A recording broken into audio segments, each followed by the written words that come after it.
So hey guys, what's up and welcome to Bengali Pro Wrestling Talk Show. Shubham Dutta show. আর guys আমরা already road to SummerSlam শুরু করে দিয়েছি। আর কালকে আমরা ডিসকাশন করছিলাম প্রত্যেকটা ম্যাচকে নিয়ে কি হতে পারে। হ্যাঁ, দক্ষযোগ্য যে লাগবে সেটা বোঝাই যাচ্ছে। আর আমরা চুলচেরা বিশ্লেষণ তো শুরু করেই দেবো। কিন্তু গাইস এই ভিডিওতে আমরা কথা বলবো, যেটা আমি কালকেও বলছিলাম, যে সামারস্ল্যাম শুধুমাত্র যে বড় বড় ম্যাচ তাই নয়, বড় বড় সারপ্রাইজও বটে। আর এবছর সামারস্ল্যামে কি সারপ্রাইজ আসতে চলেছে, কোন ম্যাচে কি রিটার্ন হতে পারে, তো সেইগুলো কিন্তু সত্যি বলতে গেলে মার্কাটারি হবে। কারণ আমরা লাস্ট 3 বছরে কিন্তু ভয়ঙ্কর ভয়ঙ্কর অনেক কিছুই দেখেছি। তো আজকে গাইজ আমরা এই ভিডিওতে ডিসকাশন করবো। দেখো, যদি আমরা প্রত্যেকটা ম্যাচ কার্ড দেখি তো এখানে কিন্তু বলা যেতেই পারে যে প্রত্যেকটা ম্যাচ কার্ডের ওপর বেস করে কিন্তু রিটার্নের চান্স আছে। আর অনেক সুপারস্টার কিন্তু ফিটও করবে, তাই জন্য আমরা পুরো ডিটেলসটা অ্যানালাইজ করবো। হ্যাঁ, মানে অ্যানালাইজ করবো মানে প্রত্যেকটা ম্যাচ কার্ডের ওপর বেস করে কোন সুপারস্টার আসতে পারে, ফিট করতে পারে,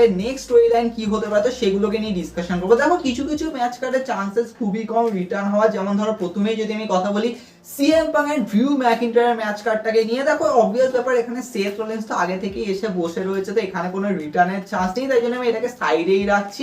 এখানে কোনো রিটার্ন তো হবে না। কিন্তু হ্যাঁ, যদি আমরা কথা বলি as a IC title match, মানে আমাদের স্যামি জেন ভার্সেস ব্রন ব্রেকারের ম্যাচটা, অবভিয়াসলি দেখো এই ম্যাচটা মার্কারেরই তো বটেই, আর এটাকে নিয়ে আমরা আরো ডিসকাশন করবো বটে। কিন্তু যদি আমরা কথা বলি কোনো রিটার্ন নিয়ে, দেখো আমার মনে হচ্ছে এই ম্যাচে না কিছু সারপ্রাইজ এলিমেন্ট অ্যাড হতে পারে, আর সেটা হচ্ছে কেএসআর। এবার তোমরা অনেকে বলবে কেএসআর কোথা থেকে চলে আসলো, চুনোকুটি মাল, মানে যাইও। কিন্তু গাইস এটা ভুললে চলবে না, ডাব্লিউডাব্লিউই কিন্তু ব্যাশিন বার্লিন আসতে চলেছে। আর কেএসআরকে কিন্তু একটুখানি বুকিং ভালো দেবে। অলরেডিও যদি হালকা ফুলকা প্রোমো কার্ড ওরকম হচ্ছিল, কিন্তু তারপরে কোথায় হাওয়া হয়ে গেল কেএসআর। মানে কেএসআরকে প্রথমে দেখাচ্ছিল যে ও ঝাঁপিয়ে পড়েছে আইসি টাইটেলের ওপরে, কিন্তু তারপরে হাওয়া হয়ে গেল। তো এখানে চান্স হতে পারে যে ডাব্লিউডাব্লিউই কেএসআরকে এখানে ঢুকিয়ে দিল, কিন্তু কিছু একটা অ্যাঙ্গেল করে হতে পারে। যদি আমরা এটাকে আরো ডিসকাশন করা যায়, কিন্তু আমার মনে হচ্ছে না কেএসআরকে কি এই স্পটে ঢালবে, মানে ঢোকাতেই পারে, অসুবিধার কিছু নেই। কারণ ডাব্লিউডাব্লিউই চাইবে যে কেএসআরকে একটা বড় বুকিং এ রাখতে, মানে যতক্ষণ না ব্যাশিন বার্লিন হচ্ছে, তো ওই রকম ব্যাপার। তো সেক্ষেত্রে এটা একটা চান্সেস হতে পারে। তাই জন্য আমার মনে হয়, দেখো এখানে একটা হতে পারে কিছু ধামাকেদার দক্ষযোগ্য লাগিয়ে দিল কেএসআরকে ঢুকিয়ে দিয়ে। কিন্তু হ্যাঁ, স্যামি জেনকে রিটেন করে বেরিয়ে যাবে কেএসআরের চক্করে, নাকি ব্রন ব্রেকার নিউ চ্যাম্পিয়ন হয়ে যাবে, তো সেটাও কিন্তু খুব বড় ব্যাপার। এটাও কিন্তু রোল প্লে করতে পারে কেএসআরের সাডেনলি ঢোকা। এরপরে যদি আমরা কথা বলি আমাদের US title match Logan Paul versus LA নাইটের কথা, এই ম্যাচের মধ্যে না অবভিয়াসলি হাড্ডাহাড্ডি ব্যাপার তো আছে, কারণ ক্লিভল্যান্ডের ওন লোগান পল হারতে পারে না। যদি হেরে যায় তাহলে কিছু এমন ভাবে হারবে যেটা অবভিয়াসলি তাকে উইক দেখাবে না। অপরদিকে এলএ নাইট, ভাই এলএ নাইটের ওপর তো মানে ফ্যান্সদের আশা রয়েছে কবে থেকে যে উনি টাইটেল জিতবেন, কিন্তু তিনি আর জিতছেন না। তো সেক্ষেত্রে এই ম্যাচে না এমন কিছু একটা সারপ্রাইজ এলিমেন্ট থাকবেই থাকবে। দেখো, এটা আমার মনে হচ্ছে যার চক্করে কোনো একজন সুপারস্টারের দিকে পাল্লা ভারী হবে। বা দেখো, যদি আমরা একদিক দিয়ে ভাবি যে এলএ নাইট যদি হারে তাহলে কি অ্যাঙ্গেল হতে পারে, দেখো আমার মনে হচ্ছে গাইস এখানে ডাব্লিউডাব্লিউই রিটার্ন করাতে পারে আমাদের ফিনোমিনাল ওয়ান এজে স্টাইলার। এখান দিয়ে গাইস ডাব্লিউডাব্লিউই এলএ নাইটকে জাস্ট দেখালো যে হ্যাঁ, এজে স্টাইল কস করলো, তারপরে এজে স্টাইল এলএ নাইট লোগান পলে একটা ট্রিপল থ্রেট বিল্ড আপ এরপরে হবে।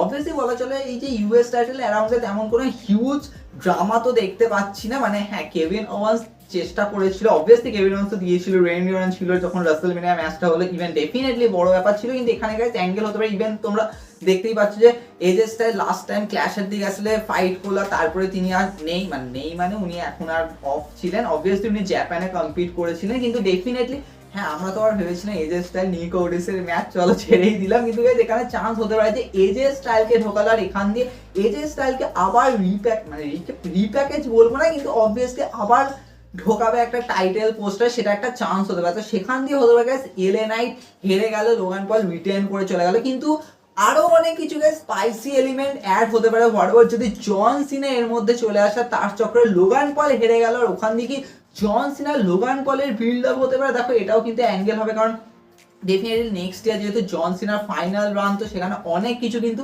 অ্যাঙ্গেল আসতে পারে। তো এটাও হতে পারে যে কারণ জন সিনা হাত দিয়ে হয়তো এলএ নাইট টাইটেল জিতলো, ইউএস টাইটেল জিতলো, একটা পাসিং দ্য টর্চ মোমেন্ট হলো, তো এটাও একটা কিন্তু প্রচুর বিগার হতে পারে। তাই জন্য আমার মনে হয় যে এই ম্যাচে না কিছু সারপ্রাইজ এলিমেন্ট অ্যাড হবে। অত ইজিলি লোগান পলও হারবে না, এলএ নাইটও জিতবে না, এটা তোমরা বুঝতেই পারছো। এরপরে যদি আমরা কথা বলি আমাদের ওমেন্স টাইটেল ম্যাচ, যে দুটো ম্যাচ আছে, দেখো অবভিয়াসলি লিভ মর্গান আর রিয়া রিপ্লির ম্যাচের মধ্যে বোঝা যাচ্ছে এখানে কোনো রিটার্ন বা মানে রিটার্ন তো হবে না। সারপ্রাইজ যে কি ডমিনিক মিস্ট্রিও দেখাবে সেটা একটা খুব বড় ব্যাপার, কিন্তু এখানে রিটার্ন কিছু হবে না। কিন্তু যদি আমরা কথা বলি বেলি ভার্সেস নায়া জ্যাক্সের ম্যাচ। দেখো এই ম্যাচের মধ্যে তোমরা বুঝতেই পারছো টিফিনি ক্যাশ ইন করার চেষ্টা করবে, এখানে কি কোনোভাবে ক্যাশ ইন ফেল হতে পারে যদি আমরা দেখি যে ট্রিশ স্ট্র্যাটাস রিটার্ন করলো আর টিফিনিকে কস্ট করলো। দেখো এটা কিন্তু একটা হিউজ ব্যাপার হয়ে যাবে, কারণ তোমরা দেখেছো মানি ইন দ্য ব্যাংকে কিন্তু ট্রিশ স্ট্র্যাটাস আর টিফিনের একটা ফেস টু ফেস হয়েছিল। তাহলে কি ডব্লিউডব্লিউই চাইবে যে আমরা টিফিনির একটা বড় ম্যাচ বিল্ড আপ করবো ট্রিশ স্ট্র্যাটাসের এগেনস্টে, সেটাও কিন্তু ক্লাসিক হতে পারে যে ট্রিশ স্ট্র্যাটাস কস্ট করলো। আর ভাবো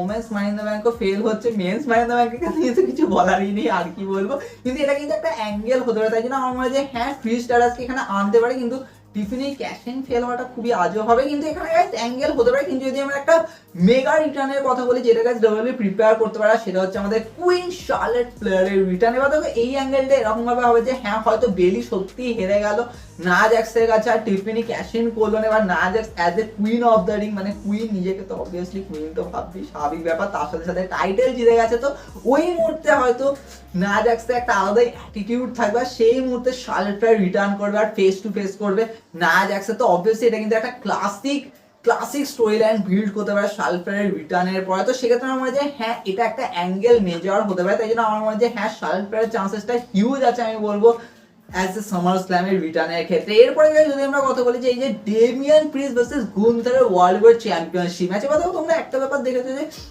ডেমিয়ান প্রিস্ট নর্মালি মানে জেউসোর এগেনস্টে রিটেন করলো, ওখানে চলো আমি মেনে নিলাম যে হ্যাঁ জাজমেন্টে একটুখানি ইন্টারফেয়ার করতে গেছিলো।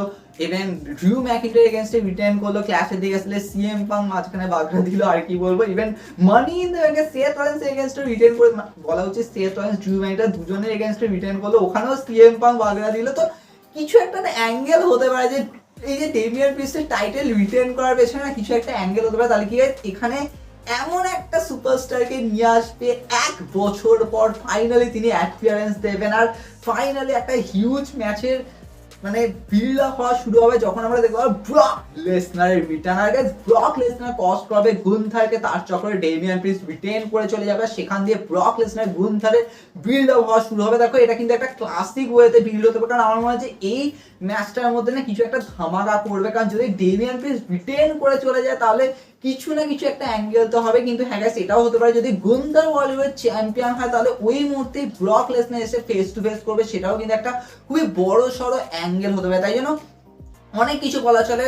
অবভিয়াসলি আমার মনে হয় যে সামার স্ল্যামে কিছু না কিছু একটা স্পেশাল থিং হবে, আর ট্রিপল এইচ অবভিয়াসলি আমার মনে হয় যে সামার স্ল্যামে কিছু না কিছু করবেন, হয়তো সামার স্ল্যাম হয়ে যাওয়ার পরে পুরো টুইটারে পুরো গাল আসবে আর কিছু বলেনি, তো সেটা একটা অ্যাঙ্গেল হতে পারে। কিন্তু যদি আমরা মেন ইভেন্টের কথা বলি, কারণ সেখানেই সব থেকে বেশি আশাটা ফ্যান্সদের রয়েছে, মানে সেই রাসেলমেনিয়ার সময় থেকে রয়েছে বলা চলে, সেটা হচ্ছে আমাদের কোডি রোডস সোলো সিকোয়ার ম্যাচ। এবার দেখো এই ম্যাচে না অনেক কিছু টুইস্ট আসতে পারে, কিছু ক্ষেত্রে ফ্যান্সদেরকে প্রচুর মাথা গরম করে দিতে পারে। এবার দেখো সেটা হচ্ছে যে একটা রিটার্ন এটা হতে পারে যে ডব্লিউডব্লিউ হয়তো জিমি উসোকে রিটার্ন করলো, তার চক্করে সোলো সিকোয়া হেরে গেল, কোডি রোডস রিটার্ন করে চলে গেল। Obviously Jimmy Uso last year Jey উসোকে কস্ট করেছিল আর এবারে সোলো সিকোয়াকে কস্ট করলো, ওখান দিয়ে Solo Sikoa Jimmy Uso story line build হওয়া শুরু হলো, সেটাও কিন্তু একটা ক্লাসিক হতে পারে যে হ্যাঁ প্রথম কোনো সুপারস্টার মানে ওইভাবে বলছি না, মানে ব্লাড লাইনের কোনো একজন মেম্বার এই ব্লাড লাইনের এগেনস্টে গেছে, তো অবভিয়াসলি জিমি উসোকে দিয়ে একটা স্টোরি লাইন বিল্ড হওয়া শুরু হবে, সেটাই লিড করবে ধীরে ধীরে রোমান রেন্সের রিটার্নে। তাহলে তোমরা অনেকে বলবে তাহলে কি রোমান রেন্স রিটার্ন করবে না? দেখো